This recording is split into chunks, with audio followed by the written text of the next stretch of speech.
तो आपको जानना है आवेश। आवेश होता क्या है? चार्ज हम किसे कहते हैं, ठीक है।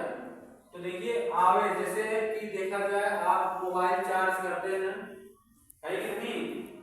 मोबाइल चार्ज करने का मतलब क्या है कि चार्जिंग, चार्जिंग मतलब चार्ज से बना है चार्जिंग, ठीक है।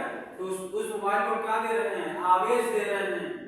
आप चार्जिंग जानते हैं, लेकिन जो हमारा हिंदी शब्द है आवेश, आवेश के बारे में आपको पता नहीं। अगर कोई भी आपसे कहेगा कि चार्जिंग क्या है, तो आप बता ले जाएंगे कि चार्जिंग क्या होता है कि नहीं? क्या बताएंगे कि जब लाइट आती है और चार्जर को मोबाइल में लगा के खोसा जाता है, बटन ऑन किया जाता है, मोबाइल चार्ज हो जाता है। लेकिन आवेश होता क्या है? तो देखिए आप किसी भी दो वस्तु को आपस में रगड़िए। किसको रगड़िए? किन्हीं दो वस्तु को आपस में रगड़िए। जैसे क्या ले लीजिए आप, कांच की एक छड़ ले लीजिए। क्या ले लीजिए? कांच की छड़। मान लीजिए ये क्या है? एक आपका कांच की छड़ है। ये क्या है? कांच की छड़। और ये मान लीजिए रेशम का कपड़ा है। ये क्या है? रेशम का कपड़ा। अगर इन दोनों को आपस में रगड़ा जाए, क्या किया जाए? रगड़ा जाए। तो रगड़ने के बाद आप देखेंगे कि इन दोनों के बीच इलेक्ट्रॉन उत्पन्न होते हैं, और वो इलेक्ट्रॉन होते क्या हैं? आवेश का काम करते हैं। क्या करते हैं? आवेश का काम करते हैं। तो उसी उत्पन्न गर्माहट को हम क्या करते हैं? आवेश। क्या करते हैं? आवेश। ठीक है, बात समझ आई कि नहीं? जैसे क्या है, अगर कोई भी वस्तु है, किसी भी दो वस्तु को जब आपस में रगड़ा जाता है, तो यहाँ पर ध्यान दीजिए, सबसे पहले उत्पन्न क्या होगा? इलेक्ट्रॉन उत्पन्न होता है। क्या उत्पन्न होता है? इलेक्ट्रॉन। लेकिन एक ही इलेक्ट्रॉन नहीं उत्पन्न होता है। उस इलेक्ट्रॉनों के साथ जैसे आप रगड़े, आपका मान लीजिए इतना एरिया है, किसी दो वस्तु को जब आप रगड़ रहे हैं, तो जहां पर स्पर्श हो रहा है, जो दो वस्तुएं आपस में आकर क्या कर रही हैं? रगड़, ठीक है, रगड़ी जा रही है, तो उनका क्षेत्रफल मान लीजिए ये है। तो यहाँ पर कई इलेक्ट्रॉन, एक ही इलेक्ट्रॉन से एक ही इलेक्ट्रॉन को आवेश नहीं करते हैं। यहाँ पर क्या होते हैं? ढेर सारे इलेक्ट्रॉन उत्पन्न होते हैं। क्या उत्पन्न होते हैं? ढेर सारे इलेक्ट्रॉन उत्पन्न होते हैं। और इन्हीं कुल इलेक्ट्रॉनों की संख्या को हम क्या कहते हैं? आवेश कहते हैं। क्या कहते हैं? आवेश। आवेश है क्या? एक इलेक्ट्रॉन तथा कुल इलेक्ट्रॉनों की संख्या के गुणनफल को हम क्या कहते हैं? आवेश कहते हैं। और आवेश Q बराबर होता भी है Ne। ठीक है, ये सूत्र है। अगर आपसे कोई पूछेगा आवेश क्या है, तो आप सीधे कहिए किसी भी पदार्थ में उपस्थित एक इलेक्ट्रॉन तथा कुल इलेक्ट्रॉनों की संख्या के गुणनफल को आवेश कहते हैं। कोई दिक्कत? जहां पर क्या है? जहां Q बराबर आवेश, N बराबर इलेक्ट्रॉनों की संख्या, इलेक्ट्रॉनों की संख्या, और E बराबर क्या है? एक इलेक्ट्रॉन पर आवेश। क्या होता है? एक इलेक्ट्रॉन पर आवेश। और ये आपको पता होना चाहिए कि क्वेश्चन में N का मान दिया जाता है, Q का मान निकालना होगा, लेकिन ये इलेक्ट्रॉन होता है, इलेक्ट्रॉन का मान हर जगह पर कांस्टेंट होता है। क्या होता है? कांस्टेंट। तो इस इलेक्ट्रॉन का मान होता है 1.6 गुणे 10 की घात 19 कूलम। ठीक है, कितना होता है? 1.6 गुणे 10 की घात 19 कूलम। इसका मान कभी बदलता नहीं है। इसका मान कभी बदलता नहीं है। जैसे प्रश्न क्या होता है, देखिए पेपर में आपके प्रश्न कैसे आता है, आप यहाँ पर ध्यान दीजिएगा। प्रश्न आपका देखिए इस प्रकार आता है, दे देगा 30 इलेक्ट्रॉनों पर आवेश की गणना कीजिए। ये आपका प्रश्न है। कंपटीशन क्वेश्चन में या यूपी बोर्ड में ये प्रश्न ऐसे पूछे जाते हैं 30 इलेक्ट्रॉनों पर आवेश की गणना कीजिए। ठीक है, तो सबसे पहले जो प्रश्न दिए जाते हैं उसमें हमें देखना चाहिए, हमें समझना चाहिए कि उस क्वेश्चन में लिखा क्या गया है, किसका मान दिया है और क्या पूछा जा रहा है, और जो पूछा जा रहा है उसका सूत्र आपको पता होना चाहिए। यदि आपको सूत्र पता नहीं है तो आप सवाल लगा नहीं पाएंगे।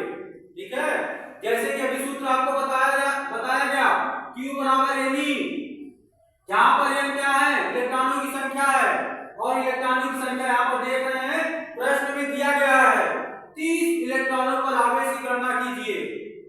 तो यहाँ पर इलेक्ट्रॉनों की संख्या कितना है, बोलो 30। तो यहाँ पर लिखेंगे सॉल्यूशन, सॉल्यूशन मतलब हल। तो यहाँ पर लिखेंगे इलेक्ट्रॉनों की संख्या n बराबर कितना, 30 इलेक्ट्रॉन। कितना इलेक्ट्रॉन, 30 इलेक्ट्रॉन। उसके बाद आवेश की गणना करना है, Q का मान निकालना है, और E का मान हमको पता है क्योंकि E का मान कभी भी परिवर्तन, E के मान में कभी भी परिवर्तन नहीं होता है। तो यहाँ पर E का मान है कितना, 1.6 × 10⁻⁻19 कूलम। तो यहाँ पर लिखेंगे एक इलेक्ट्रॉन पर आवेश बराबर, आवेश E बराबर 1.6 × 10⁻⁻19 कूलम। ठीक है, और हमें क्या निकालना है, Q। तो Q सूत्र लिखेंगे, सूत्र आपका है Q बराबर NE। यहां से n का मान कितना है, 30 इलेक्ट्रॉन। कितना है, 30 इलेक्ट्रॉन। और E का मान कितना है, E का मान देखो 1.6 × 10⁻19 कूलम। तो 1.6 × 10⁻⁻19 कूलम। अब इसको हम क्या करेंगे, सॉल्व करेंगे, मल्टीप्लाई करेंगे। 16 तिया 16 त्रिक 48, 16 त्रिक 48, 16 त्रिक 32 और 16 त्रिक 48। और यहाँ पर आप देख रहे हैं, अब सोच रहे हैं कि आप दशमलव कहाँ गया, तो 30 में देख रहे हैं 10 का गुणा किया गया, 30 में 10 का गुणा है। तो जब 10 का गुणा हम 1.6 में करेंगे तो दशमलव क्या होगा, दाहिनी तरफ खिसक जाएगा, और दशमलव के बाद जीरो कोई महत्व नहीं होता है। तो 16 त्रिक 48 और एक अंक दशमलव, और यहाँ पर कितना बचा, 10 की घात 19 कूलम। 10 की घात 19 कूलम। यही क्या है आपका आंसर, यही क्या है आपका आंसर। ठीक है, अर्थात आप कह सकते हैं 30 इलेक्ट्रॉनों पर 48 × 10 की घात 19 कूलम आवेश होगा। ठीक है, ठीक है। आवेश दोबारा एक बार समझ लीजिए, देखिए आवेश क्या है, जैसे किसी भी दो पदार्थों को आपस में क्या किया जाता है, रगड़ा जाता है। तो रगड़ने पर दोनों सतहों के बीच कई इलेक्ट्रॉन उत्पन्न होते हैं। तो इलेक्ट्रॉनों के कारण जो हमारे सतहों के बीच जो गर्माहट उत्पन्न होती है उसे ही हम आवेश कहते हैं। या दूसरे शब्दों में आप कह सकते हैं कि किसी भी पदार्थों के बीच उत्पन्न कई इलेक्ट्रॉन तथा एक इलेक्ट्रॉनों की संख्या के गुणनफल को हम क्या कहते हैं, आवेश कहते हैं। और आवेश का मात्रक होता है, आवेश का मात्रक क्या होता है, यहां पर लिख सकते हैं आवेश का मात्रक क्या होता है, कूलम। ठीक है, मात्रक का मतलब होता है कि आवेश को हम कूलम में मापते हैं। जैसे अगर आपको कोई दूध दे दे तो उसे हम कहते हैं ना लीटर में मापते हैं। ऐसा नहीं है कि इसको सेंटीमीटर में दूध माप के देते हैं, सेंटीमीटर में मापते हैं नहीं। तो इसका एक क्या है, मापन राशि है। आवेश का मापन राशि अर्थात मापन क्या है, कूलाम होता है।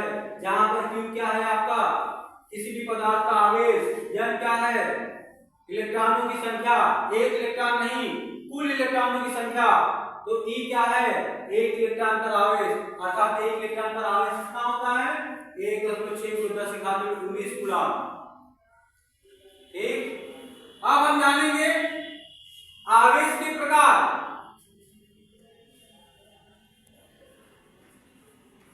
आवेश के प्रकार,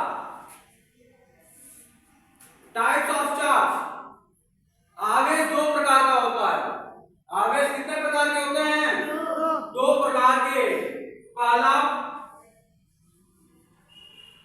धनावेश, दूसरा ऋणावेश। ठीक है, आवेश कितने प्रकार के होते हैं, दो। पहला धनावेश, दूसरा ऋणावेश। ठीक है, कोई दिक्कत?